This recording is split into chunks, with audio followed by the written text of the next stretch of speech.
Will you join me in seeking the Lord's blessing?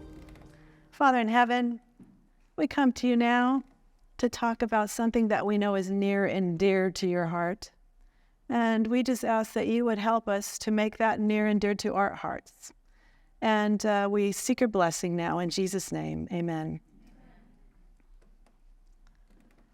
Be ye healthy, be ye holy, securing the preservation of physical, mental, and moral health. My subtitle is from the Sanctified Life, page 27. The Adventist health message is a treasure. It is of supernatural origin. It is expansive in scope, covering not only the physical, but also the mental and spiritual dimensions of man. It was given to the Adventist Church not only so that we would be healthy and live longer, fuller lives on this earth, which it certainly does, but also that we would be holy, representing God's character to the world. Additionally, it was given to prepare us for the life to come, where we will dwell with the holy angels in the pure atmosphere of heaven. From 1 Thessalonians 5, verses 20 and 21 and 24, do not despise prophecies, test all things, hold fast what is good. He who calls you is faithful, who also will do it. We heard that this morning. It's a beautiful set of verses. Now, the Adventist Church has been given much counsel on health through God's messenger, Ellen White. There is solid scientific support for much of it. And though some of it seems difficult to understand, accept, and especially put into practice, God has not left us alone. We've been promised a helper on our journey as pilgrims on this earth. In these two presentations, I hope to help us better understand the Adventist health message, its history, its current acceptance in the SDA Church, how it fits in with science and our understanding of human health and disease. I will be covering various health topics of interest, and as I do, I am hoping that you will see clearly God's wisdom in his counsels to us on health. I pray that these presentations will be an encouragement to us, and that we will have a new appreciation for a very old but precious message. From the Sanctified Life, page 27, an unblemished offering. I beseech you, therefore, brethren, by the mercies of God, that you present your bodies a living sacrifice, wholly acceptable unto God, which is your reasonable service. Romans 12:1. Specific directions were given to ancient Israel that no defective or diseased animal should be presented as an offering to God. Only the most perfect were to be selected for this purpose. The Lord, through the prophet Malachi, most severely reproved his people for departing from these instructions. A son honoreth his father, and a servant his master. If then I be a father, where is mine honor? And if I be a master, where is my fear? Saith the Lord of hosts unto you, O priests that despise my name. And ye say, wherein have we despised thy name? Ye offer polluted bread upon mine altar, and ye say, wherein have we polluted thee? In that ye say, the table of the Lord is contemptible. And ye offer the blind for sacrifice, is it not evil? And if ye offer the lame and sick, is it not evil? Offer it now unto thy governor. Will he be pleased with thee? Or accept thy person? Saith the Lord of hosts, ye brought that which was torn, and lame, and the sick. Thus ye brought an offering. Should I accept this of your hand? Saith the Lord. Though addressed to ancient Israel, these words contain a lesson for the people of God today. When the apostle appeals to his brethren to present their bodies a living sacrifice, holy, acceptable unto God, he sets forth the principles of true sanctification. It is not merely a theory, an emotion, or a form of words, but a living, active principle entering into the everyday life. It requires that our habits of eating, drinking, and dressing be such as to secure the preservation of physical, mental, and moral health, that we may present to the Lord our bodies, not an offering corrupted by wrong habits, but a living sacrifice, holy, acceptable unto God. I'd like to present to you Daniel as an example of a sacrifice holy, acceptable to God. How can we know that to be true? Let's find out what others who knew him said of his God. From Daniel 4, verses 8, 9, and 18, these are the words of King Nebuchadnezzar, king of Babylon. I've highlighted the words holy God. He, in chapter 4, Nebuchadnezzar had his second dream. It was a dream about a great tree that was cut down, representing God's judgment on him that was soon to come to pass. But at last Daniel came before me. His name is Belteshazzar, according to the name of my God. In him is the spirit of the holy God. And I told the dream before him, saying, Belteshazzar, chief of the magicians, because I know that the spirit of the holy God is in you, and no secret troubles you, explain to me the visions of my dream that I have seen and its interpretation. This dream I, King Nebuchadnezzar, have seen. Now you, Belteshazzar, declare its interpretation, since all the wise men of my kingdom are not able to make known to me the interpretation, but you are able, for the spirit of the holy God is in you. In the very next chapter, his grandson, King Belshazzar, is reigning, and his wife comes to him after he sees the handwriting on the wall, a mysterious handwriting, and she says, there is a man in your kingdom in whom is the spirit of the holy God. And in the days of your father, really his grandfather, light and understanding and wisdom, like the wisdom of the gods, were found in him. And King Nebuchadnezzar, your father the king, made him chief of the magicians, astrologers, Chaldeans, and soothsayers. The queen then clearly had a conception of Daniel's God. She had heard about him, and she referred to him as the holy God. And from Fourth Bible Commentary 278, it says, the expression of the holy God reveals what it was that had inspired the king with confidence in Daniel's superior power and understanding. It also reveals that Nebuchadnezzar possessed a conception of the nature of that deity to whom Daniel owed such power and wisdom. Daniel and his companions had borne witness without hesitation concerning the God they worshipped. From the very beginning of time, their time in Babylon, Daniel and his friends revealed God's character by the choices they made, including, but not limited to, what they would eat and drink. Those choices also positioned them to be faithful to God during the most stressful times that would soon confront them. Was this easy for Daniel to do? To adhere to this, his special diet, his special drink according to his faith? Let's read about it in Review and Herald, April 2, 1889. When Daniel was in Babylon, he was beset with temptations of which we have never dreamed, and he realized that he must keep his body under. He purposed in his heart that he would not drink of the king's wine or eat of his dainties. He knew that in order to come off a victor, he must have clear mental perceptions that he might discern between right and wrong. While he was working on his part, God worked also and gave him knowledge and skill in all learning and wisdom, and Daniel had understanding in all visions and dreams. This is the way God worked for Daniel, and he does not propose to do it any differently now. Man must cooperate with God in carrying out the plan of salvation. The plan of salvation, you say? And we're talking about eating and drinking? What does that have to do with it? How do we understand this? Daniel was surrounded by extreme temptations, and he chose not to eat and drink of the king's table so that his mind would be able to discern between right and wrong, and he could continue serving the true God.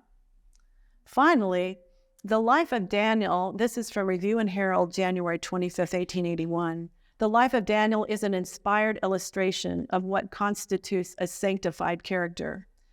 Bible sanctification has to do with the whole man. Paul writes to the Thessalonian brethren, and the very God of peace sanctify you wholly. And I pray God your whole spirit and soul and body be preserved blameless unto the coming of our Lord Jesus Christ. Paul did not exhort his brethren to aim at a standard which it was impossible for them to reach. He did not pray that they might have blessings which it was not the will of God to give. He knew that all who would be fitted to meet Christ in peace must possess a pure and holy character. Let's look a little closer at 1 Thessalonians 5:23, where she quotes that. This verse says, "And the very God of peace sanctify you wholly, and I pray God your whole spirit and soul and body be preserved blameless unto the coming of our Lord Jesus Christ." Now, Paul here is talking about sanctification, and he's talking about wholeness. Holy is complete in all respects, complete in all parts. True sanctification from Bible commentary 7 BC 256. True sanctification involves the whole being. It is not really possible to be partly sanctified in the sense of withholding certain areas of the life from being made holy. Every department of life must be submitted to the purifying power of God's Spirit. No part of man is to be excluded from the influence of sanctification. Now, so Paul here, he's talking about totality, the totality. There wasn't supposed to be any part of his new believers' experience to be untouched by God's sanctifying power. So with that as a foundation, let's look at the Adventist health message. First, where did it come from? Counsels on Diet and Foods 493. I have had great light from the Lord upon the subject of health reform. I did not seek this light. I did not study to obtain it. It was given to me by the Lord to give to others. The Adventist health message was not searched out. It was given by God to a specific people at a specific time for a specific purpose. Why was it given? From Ministry of Healing 146. In teaching health principles, keep before the mind the great object of reform, that its purpose is to secure the highest development of body and mind and soul. Show that the laws of nature, being the laws of God, are designed for our good, that obedience to them promotes happiness in this life and aids in the preparation for the life to come. Body and mind and soul, again, like 1 Thessalonians, we see this idea of totality. Understanding what she means here in the context of health in Ellen White, I'd like to read from Dr. Angel Rodriguez, who clarifies this for us a little bit from Perspective Digest. Humans do not have body and mind and soul, but they are body and mind and soul. Mind and soul are closely related. The mind emphasizes the rational dimensions of human beings, while the soul, in the context of the discussion of health in Ellen White, seems to point to the inner life of the person, and in particular to the spiritual aspect. According to her, mind was created by God on the sixth day. It was a wonderful thing for God to create man, to make mind. He created him that every faculty might be the faculty of the divine mind. Mind is, on this planet, a unique piece of matter. Endowed with self-awareness and the abilities to reason and feel, humans were to rule over the world and to be able to communicate and commune with the Creator. Every faculty of the human mind was to be the faculty of the divine mind. That is to say, the point of contact or access between the human mind and God. He was interested in using it to communicate with us and allowing us to talk to Him. Is that still the case? Does God still want to communicate with us through our minds? How important then would it be for us then to keep our minds clear of anything that could hinder our communication with our Creator? And let's not forget that God communicates to each one of us individually. We are not to be the conscience of others concerning health or otherwise. We would do well to follow in the steps of Ellen White regarding tolerance. There is a wide difference in constitutions and temperaments, and the demands of the system differ greatly in different persons. What would be food for one might be poison for another, so precise rules cannot be laid down to fit every case. Therefore, I take that which suits my stomach best, and they do the same. I do not attempt to dictate what they shall or shall not eat, and that's from letter 191 from CD 494. I present these matters, health reform, before the people, dwelling upon general principles, and sometimes if questions are asked me at the table to which I have been invited, I answer according to the truth, but I have never made a raid upon anyone in regard to the table or its contents. I would not consider such a course at all courteous or proper. Wise words from God's messenger. Next, I'd like to step back about 180 years to the 19th century at the beginning of the Adventist Church and the introduction of the Adventist health message through Ellen White. What were the societal issues that God saw necessary to deal with as he sought to prepare a people to carry the last morning message to the world? Well, the 19th century was certainly a time of growth in the United States. We were adding new states, including California. Medical care was very primitive and risky. Social reform movements were taking place, such as temperance, women's rights, abolitionism. Those were big issues. There is, of course, the Civil War. Louis Pasteur invented the process of pasteurization. Hydroelectricity was just beginning to be utilized, and it wasn't until 1925 that half the homes in America had electricity, and Coca-Cola was served in 1886. In 1830, the Mormon Church was founded. 1859, Darwin's book on the origin of species was published, and in 1870, Jehovah's Witnesses originated. Lots of things happening. People were moving to the cities, and disease was spreading. Diseases like smallpox, cholera, diphtheria, typhoid, TB. Sanitation became a big public health issue, and immunizations were developed at that time. Most Americans ate what they grew or hunted. There was a lot of meat. Corn, beans, pork were common. Cows gave milk and butter and beef. Complex ethnic foods were introduced in the 1800s. Restaurants were not very common, but they were pioneered in the early to mid 1800s. Meat eating is interesting. So meat was pretty plentiful, game and things like that. A food budget published in the New York Tribune in 1851 allots 2 pounds of meat per day for a family of 5. Each slave at the turn of the 18th century was allocated an average of 150 pounds of meat a year. These sources do give us some indication that suggesting an average annual consumption of 150 to 200 pounds of meat per person in the 19th century. Our current consumption is about 264 pounds, not too much more. Vegetarianism, there was such a thing as vegetarianism at this time.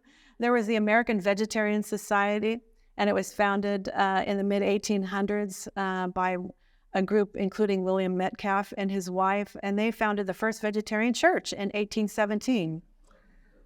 The AVS, American Vegetarian Society, connected a vegetarian diet with great social reform movements at the time, including abolitionism, women's rights, and pacifism. They presented it as a means to free slaves, liberate women from domesticity, lessen violence, and promote greater economic equality for all. What about smoking? Smoking was definitely on the increase in the 1800s. In fact, there was a tax imposed in 1864. There was anti-smoking activity, and that was largely motivated by moral and hygienic concerns rather than health issues.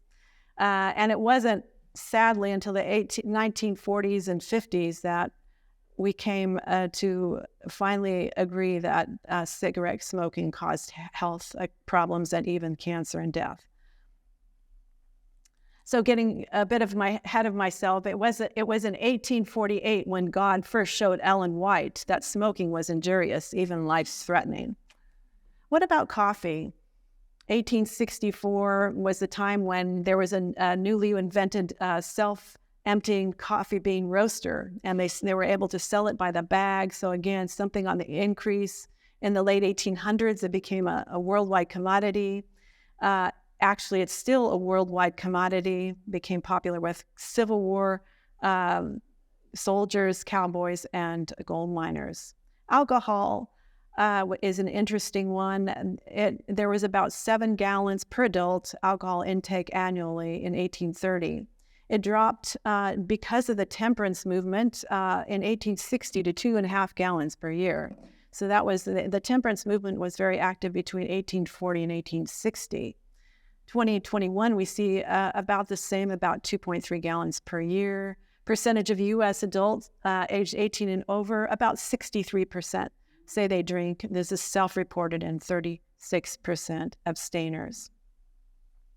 Life expectancy is interesting. We have certainly seen an increase in life expectancy, although over the last number of years, we've seen a decrease. From 1860, we see a life expectancy of about 39.4 years. 2021, it was about 76.4 years, which is the lowest since 1996. One of the major reasons we're seeing a drop in life expectancy, there are a lot of speculations on this. Of course, one of them is the pandemic. And then the fact that infant and child mortality rates have dropped substantially. We see a lot of medical advancements, certainly improvements in living standards, education, things like communicable diseases. We have vaccines and medications. So there's all kinds of reasons why that's happening. And certainly also we see an increase in chronic diseases like diabetes and heart disease. So God, according to Roger Kuhn, and I'm using some of his consolidated information that he's put together on the health message. He was the former associate director of the Ellen G. White Estate. And he has suggested that there were 3 priorities for the visions in developing the Adventist church. The first one, in the 1840s, we see actually the development of our doctrines, the present truth. In the 1850s, we see the organization of the SDA denomination. And then in the 1860s, we see the development of the health message. And so we're going to focus now on priority 3, which is the health message. Ellen White had 4 health visions. The first one was in 1848, and she was shown that tea, coffee, and tobacco were injurious, even life-threatening. Again, at a time when people were smoking more and even use it to treat disease. February of 1854, she was shown that adultery was a serious problem in her church. There was a physically dangerous lack of bodily cleanliness among Sabbath keepers, and control of appetite was sorely needed among them. And the first major comprehensive health vision in 1863 was in the home of the Hilliards in Otsego, Michigan, during a family worship, and we're going to focus on that in a minute. And then in 1865, she had a second major health vision in Rochester, New York.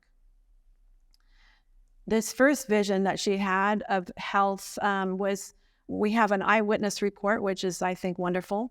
According to this eyewitness, Martha Amadon, Friday evening, she said, "We found ourselves all assembled at Brother Hilliard's for family worship, about a dozen being present. A chapter was read, and Sister White led in prayer. Brother White kneeling across the corner from her. Her burden in prayer was for him, and as she prayed, while still on her knees, she moved over to her side and laid her hands on his shoulders and prayed until she was taken in vision. This lasted for about 3/4 of an hour. At this time, she was given the light on the health reform. Brother White was also greatly blessed and encouraged, and he was relieved of the burden of discouragement that he had been carrying." So that vision, about 2/3 of it was written specifically for counsel for James White to alleviate his state of deteriorating health. The remaining third consisted of general counsels to the church, and those have been compiled in Spiritual Gifts. She did that in the next year. So let's take a look at what that instruction involved.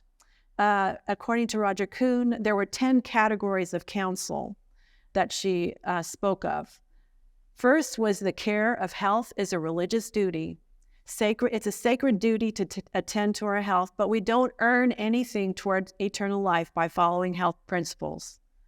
The cause of disease is a violation of health laws. Much, if not most, disease originates from the violation of God's laws.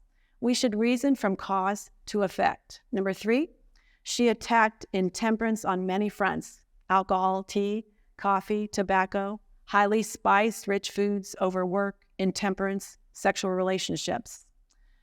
She said, true temperance is to dispense entirely of everything hurtful and use judiciously that which is healthful. 4, vegetarianism for the first time was revealed as the ideal diet. Fruits, vegetables, and plain whole grain bread was the ideal. And 5, proper dietary habits, control of appetite. She talked about the twin habits of eating between meals and eating too much, and she preferred 2 meals a day. 6, control of the mind. Imagined disease was the cause of death. The power of the will soothes the nerves and can resist much disease, she said. Natural remedies and healing. Nature alone, she said, is the effectual restorer. She was against powerful drugs and dangerous mixtures.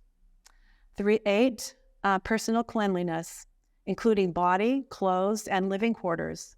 Cleanliness is an obligation of all professing Christians, and she placed it on the level of purity of heart. 9, environmental concerns. She suggested removing decaying vegetation away from houses, shade trees or shrubbery that are close to houses, building houses on high ground away from the settling of water that can cause disease. And health education, number 10. It's a sacred duty to attend to our health and to arouse others to their duty. We should not be silent on the subject of health, but we should wake up minds to the subject. Next, I'd like to read an endorsement of the Adventist health message from an Adventist health reformer just prior to the turn of the century. Dr. John Harvey Kellogg on the health message addressed at a general conference session, 1897. Every single statement with reference to the healthful living and general principles that underlie the subject have been verified by scientific discovery. There is not one single principle in relation to the healthful development of our bodies and minds that is advocated in these writings from Sister White, which I am not prepared to demonstrate conclusively from scientific evidence.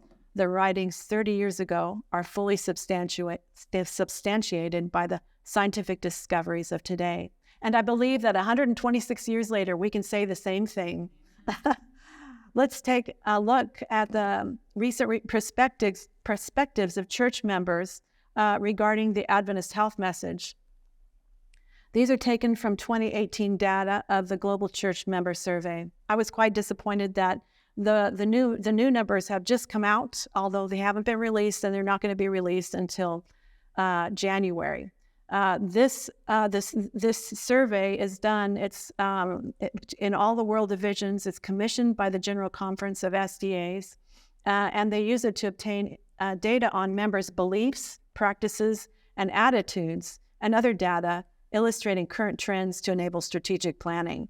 It takes place every 5 years. So this 2023, like I said, they presented some of the data at the annual council a month ago or so, but it wasn't the data on health. Okay, so I believe it was started in 2013, but I'm not totally sure. So if we look at this question, they had about 57,000 valid respondents. The message that they were asking about is the belief was that the Adventist health message emphasizes physical health, in other words, diet and exercise, mental health, emotional well-being, social support, and relationships as part of spiritual growth. And so you see clearly that the people that they questioned agreed with this statement for the most part. Let's look at another one. Tobacco use within the last 12 months, 3% said yes, and the majority of church members do not smoke. Alcohol use, 9% said yes, and 91% abstain. Diet choice is an interesting one. 81% of the world church eats flesh food. 19% is vegetarian. Only in the NAAD, the North American division, where the majority of respondents vegetarians or vegans. 51% were vegetarian and vegan combined. 16% vegan in the North American division and 35% vegetarian.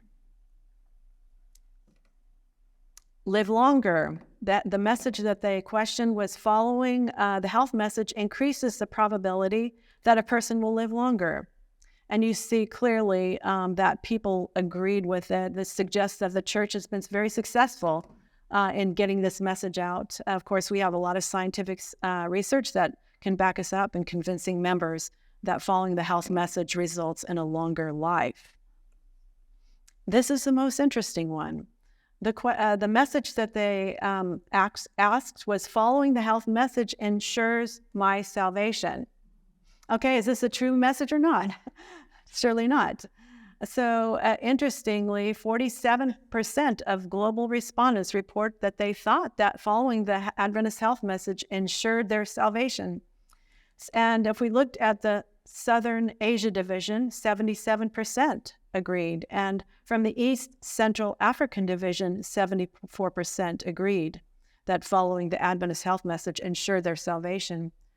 From the NAD, or North American division, only 4% agreed and 68% strongly disagreed.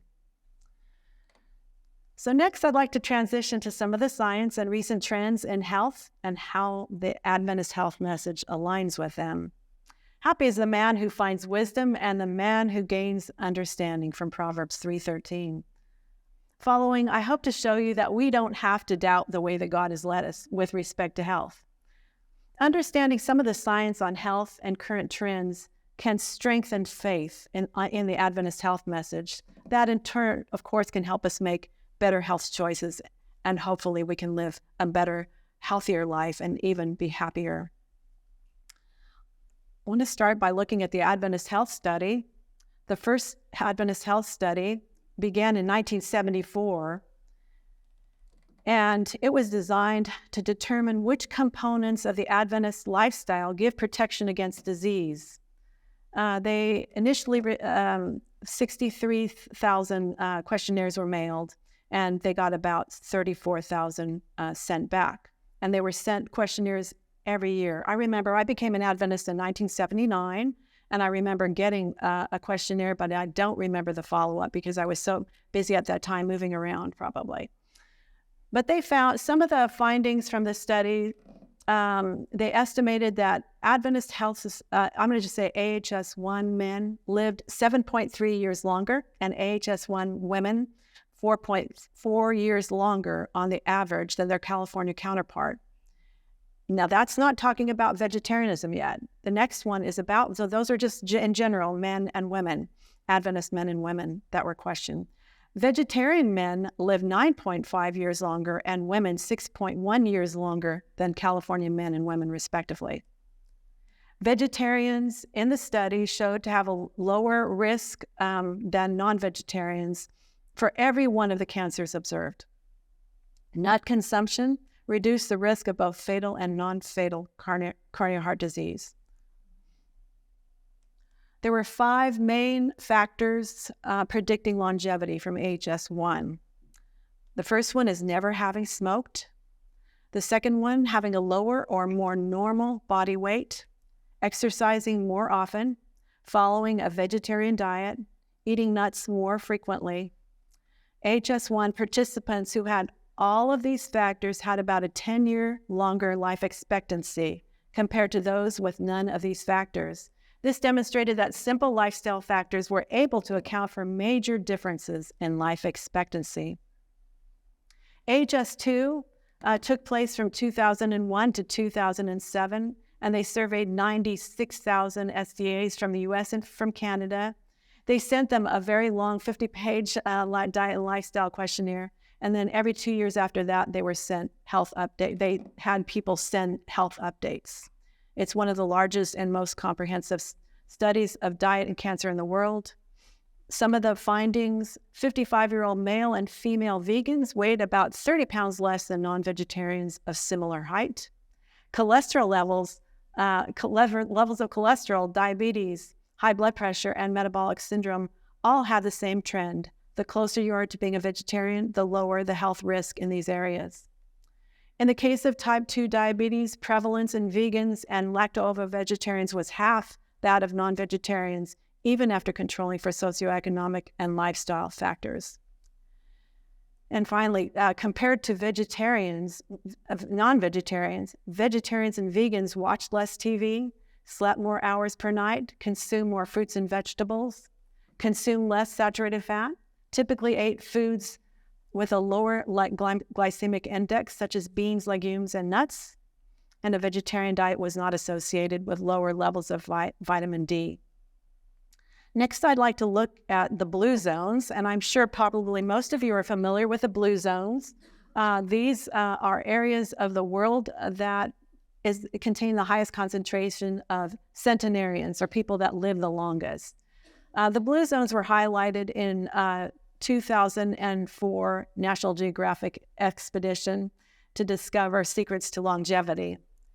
And these are the 5 areas, and of course, one near and dear to us, Loma Linda, California, the only one in America, and the other ones listed: Greece, Italy, Japan, and Costa Rica. So what are some of the lifestyle habits that these long-living people had in common? There are 9 of them. The first one is that they move naturally. They mostly live in active environments. Second is they know why they wake up in the morning. They have a sense of purpose, and that's worth up to 7 years of extra life expectancy. Aren't you thankful for that? They know how to downshift, how to reduce stress, either through prayer, naps, happy hour, remembering ancestors. 80% rule. They stop eating when the stomach is 80% full. They eat the last and smallest meal in the late afternoon or early evening. Plant slant. Beans are the cornerstone.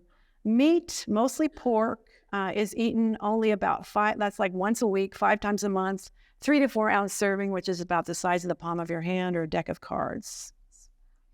Number 6, wine at 5.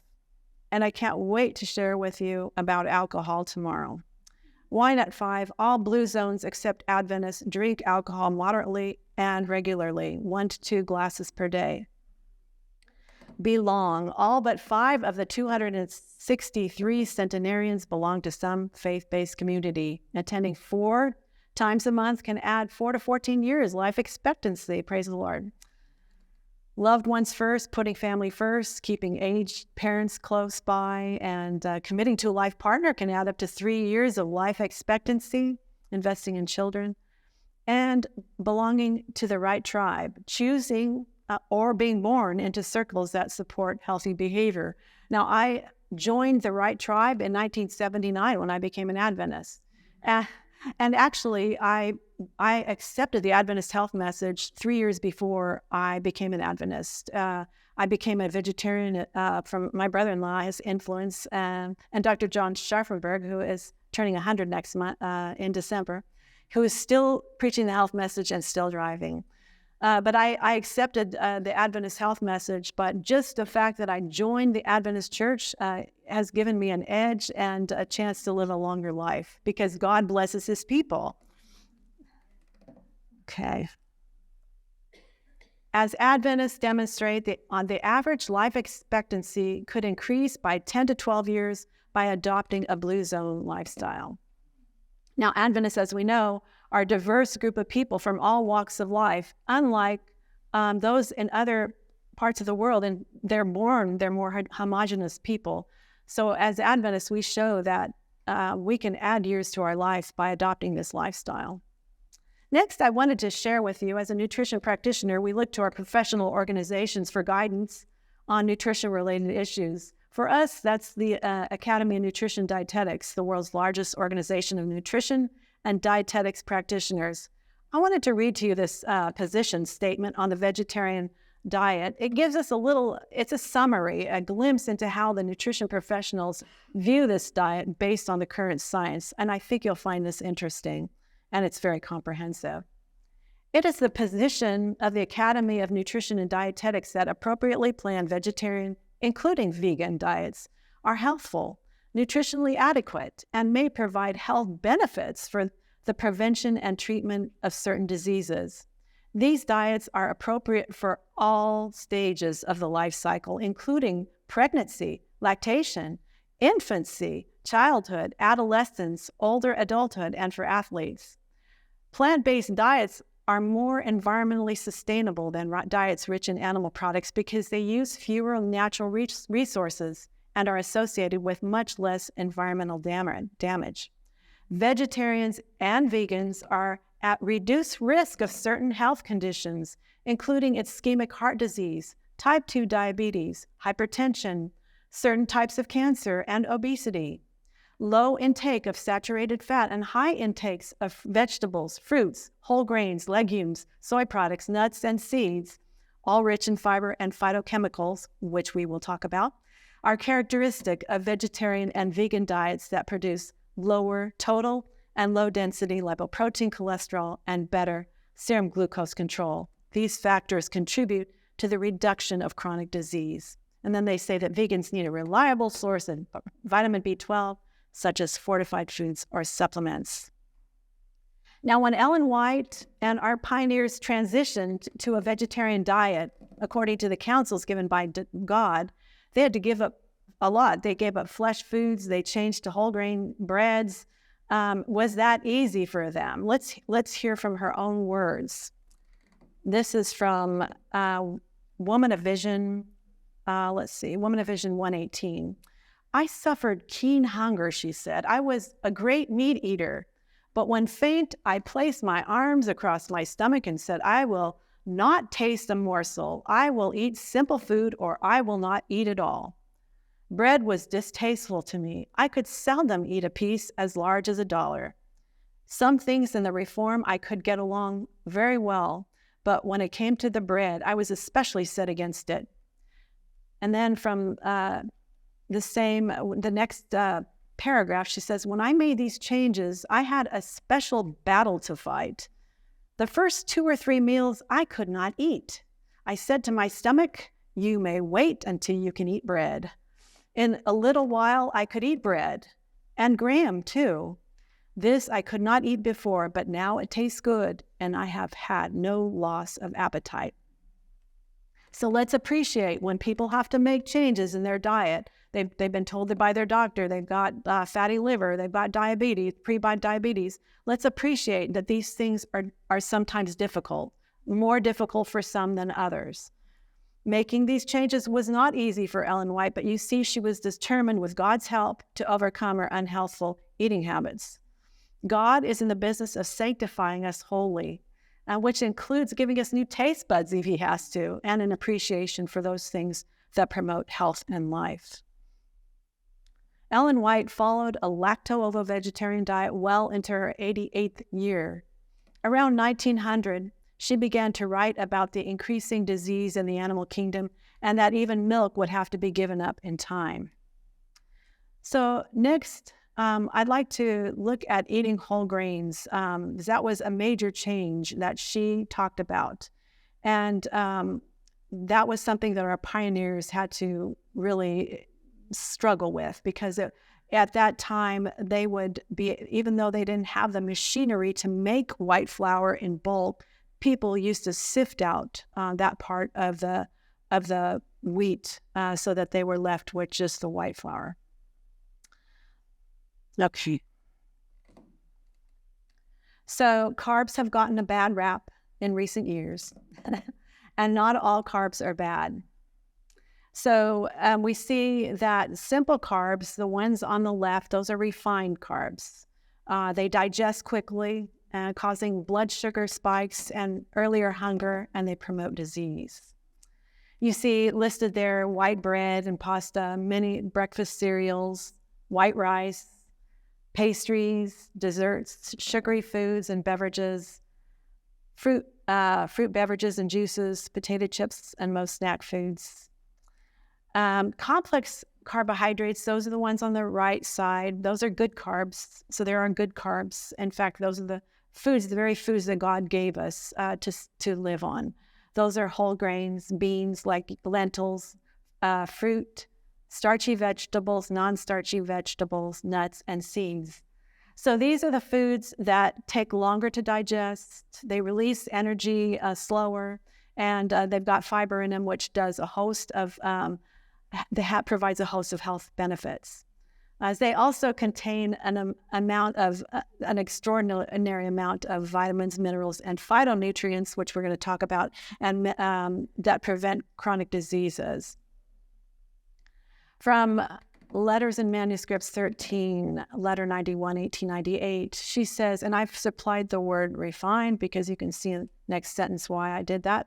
All wheat flour, refined wheat flour, is not best for a continuous diet. A mixture of wheat, oatmeal, and rye would be more nutritious than the wheat with the nutrifying properties separated from it. So it's clear from what she's saying is that the wheat with separating the nutrifying properties, that is the refining process. That's what makes it unhealthful.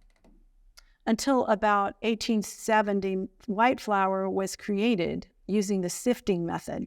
And between 1870 and 1890, the modern practices of milling flour used steel rollers, and that became more common. And the white flour, of course, became more popular and used more often. So what are those nutrifying properties that she is talking about? Anatomy of a grain. There's three basic parts to a grain. This is really important for us to, I know it's simple and maybe you already have heard it before, but this is very important because it can come down to our health. The endosperm is the part we really love. It is the part in the center. It's what makes white flour and white rice. It provides energy for the seed, so it's got calories. It contains a little bit of protein, starch, plenty of starch, small amount of B vitamins and minerals. The germ, of course, it provides the nutrition for the seed, so it's very concentrated in nutrients. It's at the base of the grain. It contains protein, B vitamins, vitamin E, minerals, antioxidants, enzymes, rich in healthy fats, phytonutrients.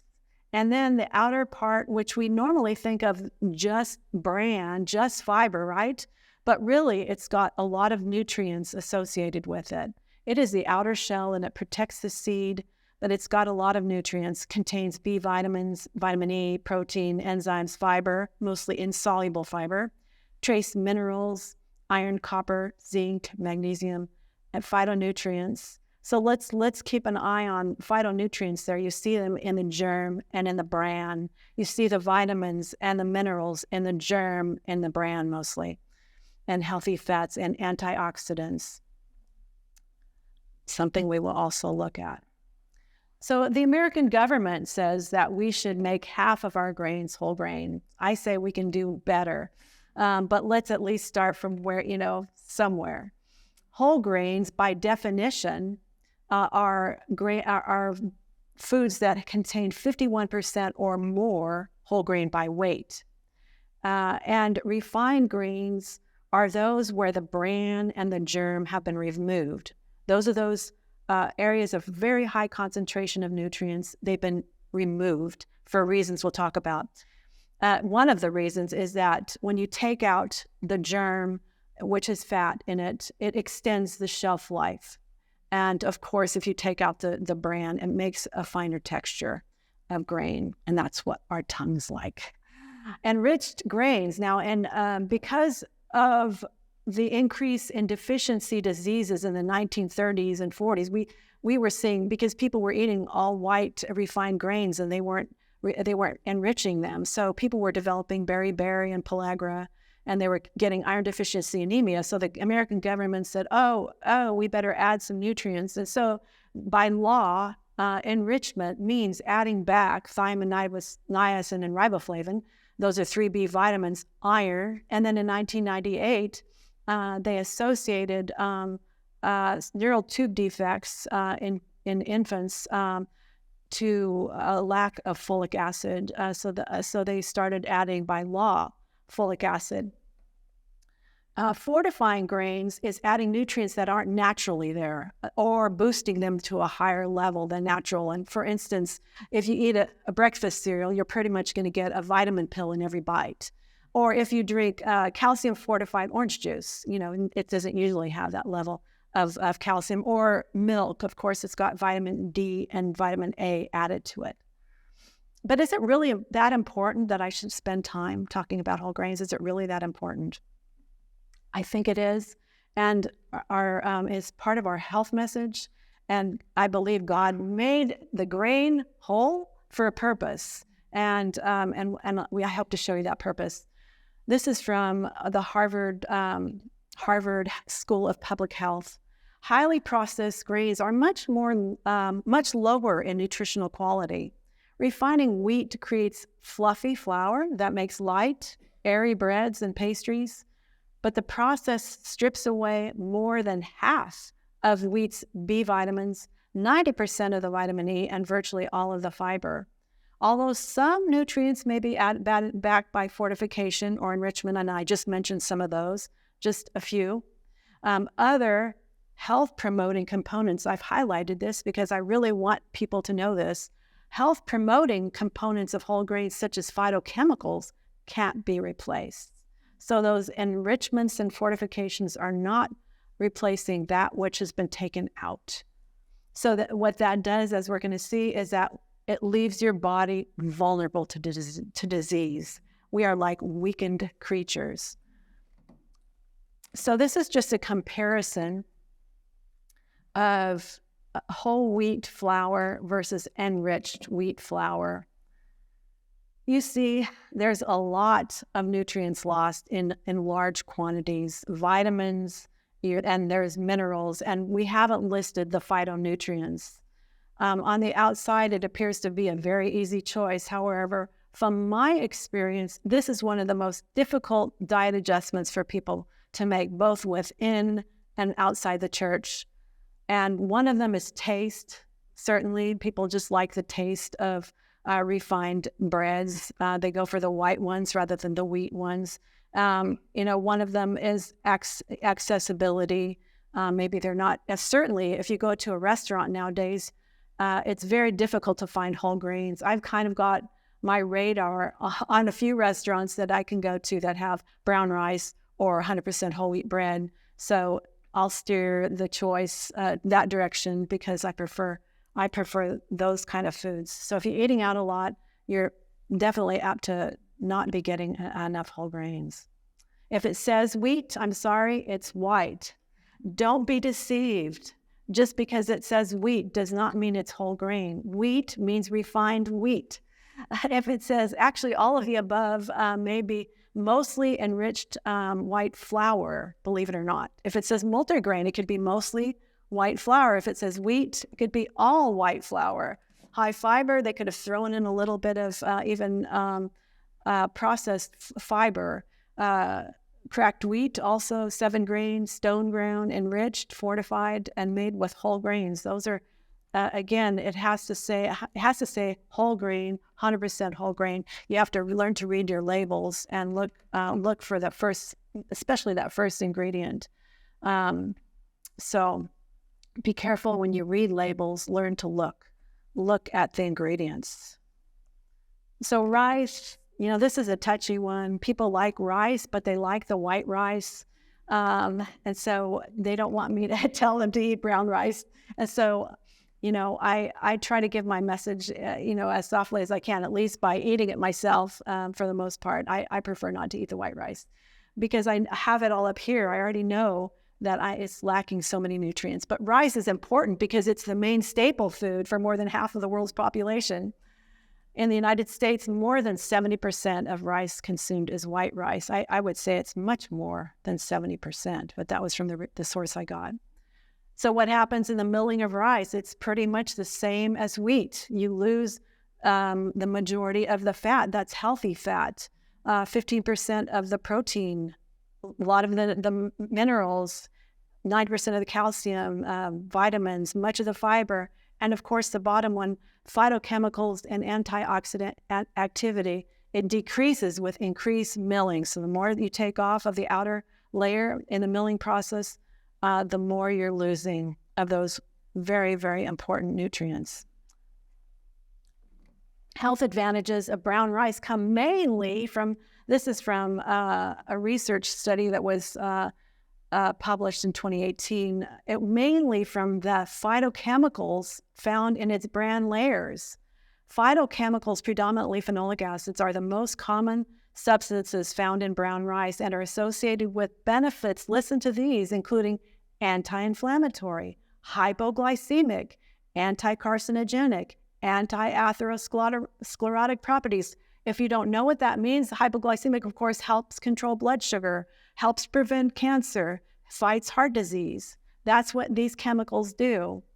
High levels exist. Where do they exist? In the germ and in the bran. Those are the parts that are taken out in the milling process. Brown rice is often less consumed because of the way it looks, the way it tastes. It takes longer to cook. It's probably more expensive. It's less available.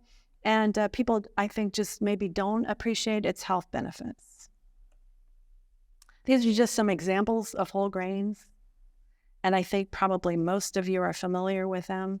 Some of them are pseudograins like buckwheat, amaranth, quinoa, and wild rice, but we consider them nutritionally about the same.